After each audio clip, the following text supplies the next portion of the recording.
Hi gang! I was helping teach a group of kids how to make a zoetrope, and so I thought I'd pass it on to you. What's a zoetrope? It's simply a cylinder with an animation lining the inside. Above the animation are slits, which you look through. If you spin it while looking at the animation like this, then all you see is a blur. But if you instead look through the slits, then the animation becomes clearer. The slits prevent the different images from blurring together.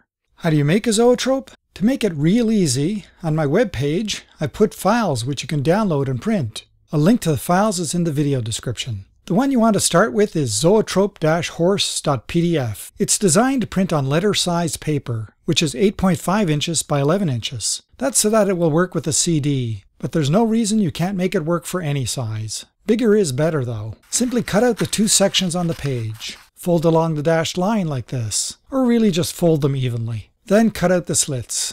Next, line up either of the two ends, and tape them together. Then form a cylinder with the horse inside, and tape the remaining ends together. You'll need a rod of some sort later for rotating it. Some suggestions are a straw, a pencil, and a dowel. Next, get a CD or a DVD. The cylinder should fit over it nicely. Tape your cylinder to the circumference. It works well if you just go around the cylinder sequentially, making sure the cylinder follows the shape of the CD. I use around 7 or 8 pieces of tape. If you don't have a CD or DVD, then download and print out the file called zoetrope-disc.pdf. Again, use the letter-sized paper to get the right size. On that, you'll find a disc. It's 120 millimeters or 4 3/4 inches in diameter. Cut it out. Then lay it on a piece of cardboard and trace out the circumference. Poke a hole in the center to mark it. Cut that out. You're going to mount the rod, in my case a straw, to the center. I find that poking a hole in the middle with a pencil works well. Make a cylinder as I showed you how to, and tape it to the circumference. You should now have one of these.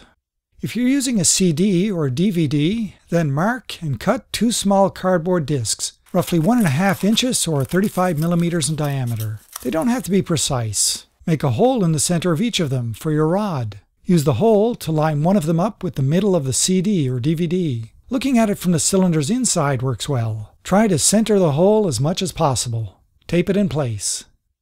Then insert the rod through the hole in the center such that a little of the rod sticks out inside the cylinder. Hot glue it in place with lots of glue while trying to get it as perpendicular to the disc as possible. That minimizes any wobble. Once the glue is hardened, take the other piece of cardboard and put it over the rod on the inside of the cylinder. Tape it in place. Put hot glue there too. If you're using your own cardboard disc, then attaching the rod is easier. Simply insert the rod in the hole and put lots of hot glue on the bottom while trying to get it as perpendicular to the disc as possible. Once that glue is hardened, put hot glue on the inside too, and the zoetropes are finished.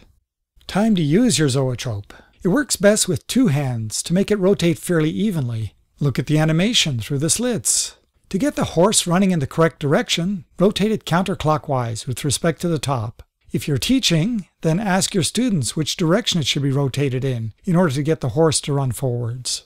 It's also a lot of fun to make your own animations. If you want to make your own, then there's another file called zoetrope-blank.pdf. That one doesn't have any animation drawn on it at all. Instead, you can draw your own. It works best if you assemble it up to this point like I showed you how to before. To help you draw the animations, there are little marks down near the bottom, breaking the area up into 10 frames. A simple one to start with is a bouncing ball. Use a pencil so that you can do some erasing. Start with a ball squashed near the bottom. Then draw the next one as a circle a little higher up. Then draw a third one around halfway up. Then a little higher, and the 5th one near the top. We're halfway through the animation now, so the next one should be squashed against the top. Then the next one's a circle near the top. Then one halfway up, then one lower down, and the 10th and last one almost touching the bottom. Notice that when it's formed into a cylinder, the 10th one is followed by the first one, the one that's squashed against the bottom. The cycle repeats. Once you're sure you like it, take a marker and thicken and darken the lines, otherwise it won't show up when you use it. You can even color it in. Here's the completed animation in action. For even more animating fun, I've come up with these sheets of paper with all sorts of animations on them, as well as some with guides for making your own. These are available on my online store for a very reasonable price. Great for teachers, parents, grandparents, and as a way of supporting this channel. You simply cut them out, then line up the 2 ends with small circles near the bottoms, and tape them together. Then form a cylinder and tape the remaining ends together. Then drop that into a zoetrope. If it bulges out like this, then remove it. Gently peel back the tape at one end. And overlap the ends a bit and press the tape back in place. That makes the cylinder smaller. Do that until it fits. It works great.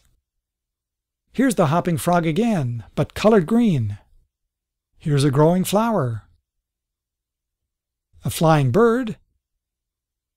A portal gun from the video game Half-Life.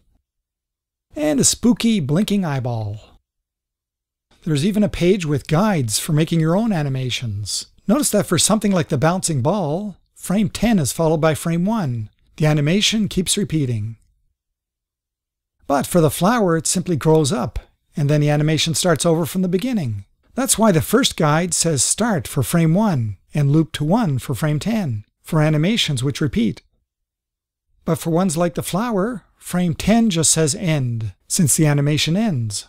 There's a link to the store in the video description. Well, thanks for watching. See my YouTube channel for more how-to videos like this. You can support these videos either through Patreon or through a one-time donation. And if you like these videos, don't forget to subscribe, give a thumbs up, share with your social media, or leave a question or comment below.